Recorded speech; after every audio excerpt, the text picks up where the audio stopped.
కొన్ని న్యూస్లో చెప్తున్నప్పుడు. అసలు మనిషిని దేవుడు తయారు చేసిన విధానం ఏంటో తెలుసా మనందరికీ? మనల్ని అసలు దేవుడు తయారు చేసిన విధానం ఏంటంటే, దాదాపుగా మనిషి మినిమం 400 సంవత్సరాలు బ్రతకొచ్చంట. తెలుసా? మినిమం 400 సంవత్సరాలు బ్రతకొచ్చు.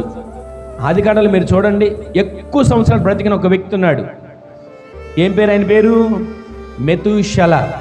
969 సంవత్సరాలు బ్రతికాడు. మరి ఈ రోజున మనం ఎన్ని సంవత్సరాలు బ్రతుకుతున్నాం? ఈ రోజున మనం ఎన్ని సంవత్సరాలు జీవిస్తున్నాం? ఆలోచించండి ఒకసారి. ఈ కొద్దిసేపు మనం దేవుని మాటలు వింటున్నప్పుడు కొంచెం ఆలోచించండి. 969 సంవత్సరాలు బ్రతికాడు మెతూషల. రాను రాను రాను రాను సంవత్సరాలు తగ్గిపోతూ వచ్చాయి. తగ్గిపోతూ ఆఖరికి ఎంతకు వచ్చింది తెలుసా? మోషే గారు అంటాడు, అధిక బలం ఉంటే 80 లేదా 70 అని నేను చెప్తా వచ్చాడు. ఇక మనం కూడా అదే ఫిక్స్ అయిపోయి అధిక బలం ఉంటే 70 లేదా అధిక బలం ఉంటే 80 అని అనుకొని ఇదే పాట పాడుతున్నాం. అసలు దేవుడు మనిషి శరీరాన్ని ఎలా డిజైన్ చేశాడో తెలుసా?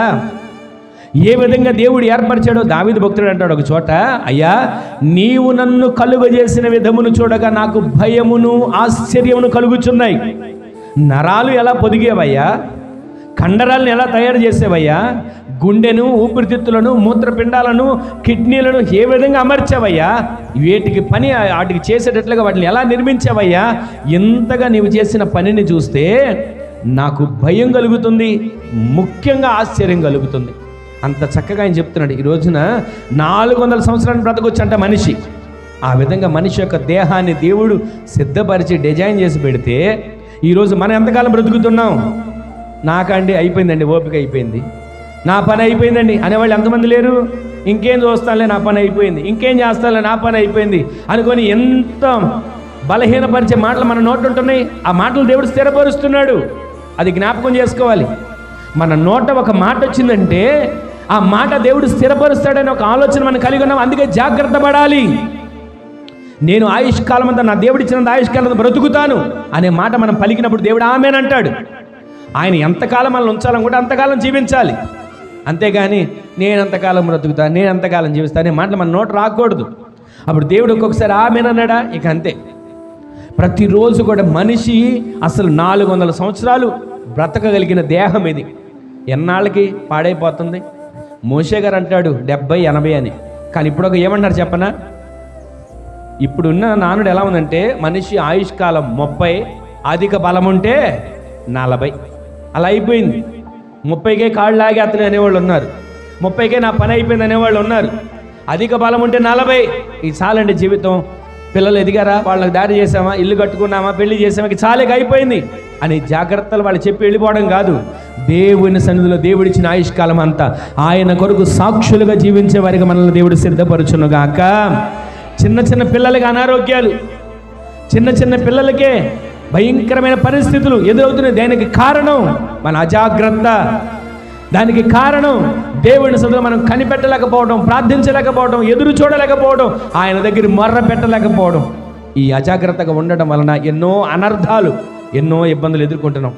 భూమి మీద దేవుడు మనకి ఇచ్చిన ఆయుష్కాలం, మనం జీవించినంతకాలం మన ఆరోగ్యాన్ని కాపాడుకుంటూ దేవుని పనిని చేసేవారిగా మార్చబడుదుము గాక. గట్టిగా చెప్పండి ఆమేనని. దేవుడిచ్చిన ఈ ఆయుష్కాలం అంతా, దేవుడిచ్చిన ఈ జీవితకాలం అంతా ఈ ఆరోగ్యాన్ని దేవుని సందులో మనల్ని మనం కాపాడుకుంటూ దేవుని పని చేసేవారిగా మనల్ని దేవుడు నిలబెట్టునుగాక. ఎవరైతే దేవుని పని ఇష్టంగా, ప్రేమతో ఆయనకు చేస్తున్నాను అన్నట్లుగా చేస్తారో వారికి నిత్యము దీర్ఘాయుష్షు దేవుడు దయచేయబోతున్నాడు. ఆమె చెప్పండి. దీర్ఘాయుష్షు దేవుడు దయచేయునుగాక. దీర్ఘాయుష్షు ఒక్కొక్కరికి దేవుడు అనుగ్రహించునుగాక.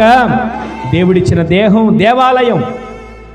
దేవుడు మనకిచ్చిన ఈ దేహమే మనకు దేవాలయం.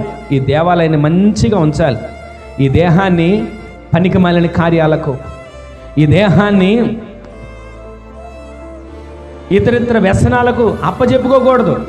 ఈ దేహాన్ని దేవుని కొరకు మనం వాడుకొని ఆయన కొరకు మనం జీవిస్తే ఈ దేహాన్ని మనం అప్పగించిన దేవుడు ఈ దేహంలో ఉన్నంత వరకు మనల్ని కాపాడుతూ నడిపించునుగాక.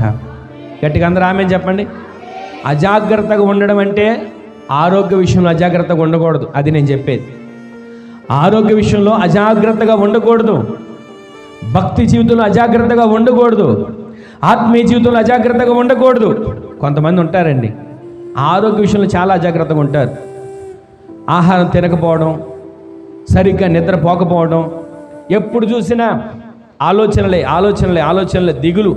వీటి వలన దేవుడిచ్చిన ఈ దేహాన్ని పాడు చేసుకుంటున్నామని గుర్తుపెట్టుకోవాలి. వింటున్నారా?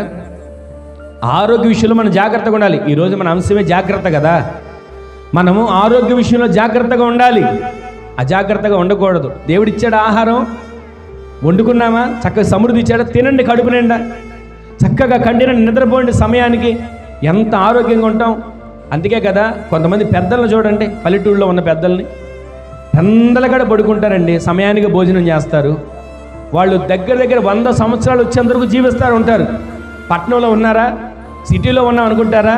వాళ్ళు సరిగా టయానికి భోజనం చేయరు, టయానికి నిద్రపోరు, ఎప్పుడో పడుకుంటారు, ఎప్పుడో లేస్తారు. దానివలన ఏం జరుగుతుందంటే ఆరోగ్యం క్షీణించిపోతుంది. కొన్నిసార్లు పడుకుంటారా, నిద్ర రాదు, దిగులు. కొన్నిసార్లు ఎంతసేపు దేవుని సంధిని అనుభవించకుండా, ప్రార్థన చేయకోకుండా, భక్తి చేయకోకుండా, ఏదో లేండి బతుకుతున్నాం, జీవిస్తున్నాం అనుకుని కొనసాగించి నడిపించబడతా ఉంటారు. ఆ తర్వాత ఒకవేళ రోగాన్ని పడి, ఆ తర్వాత జబ్బులు పడి, మంచాన్ని పడి, అప్పుడు ప్రలాపిస్తారు. ఏమనంటే, అయ్యో దేవుడు నాకు ఒక ఆరోగ్యకరమైన దేహాన్ని ఇచ్చాడే, నేను జాగ్రత్తగా కాపాడుకోలేకపోయా. దేవుడు నాకు ఒక ఆరోగ్యకరమైన దేహాన్ని ఇచ్చాడే, అది దేవుని కొరకు ఉపయోగించలేకపోయా. దేవుడు నాకు ఒక ఆరోగ్యకరమైన దేహాన్ని ఇచ్చాడే, ఆయన పని చేయలేకపోయా. దేవుడు నాకు ఒక ఆరోగ్యకరమైన దేహాన్ని ఇచ్చాడే, ఆయన కోసం నేను ఎక్కడ నిలబడలేకపోయా అని రోగాన్ని పడి, మంచాన్ని పడి, జబ్బును పడిన తర్వాత ప్రలాపించడం కాదండి. దేవుడిచ్చిన ఆరోగ్యం ఉన్నప్పుడే జాగ్రత్త పడి దేవుని పని విషయంలో ఈ దేహము దేవుని కొరకు ఖర్చు చేయగలిగేటట్లుగా మన ఆత్మీయ జీవితం కాపాడబడును గాక.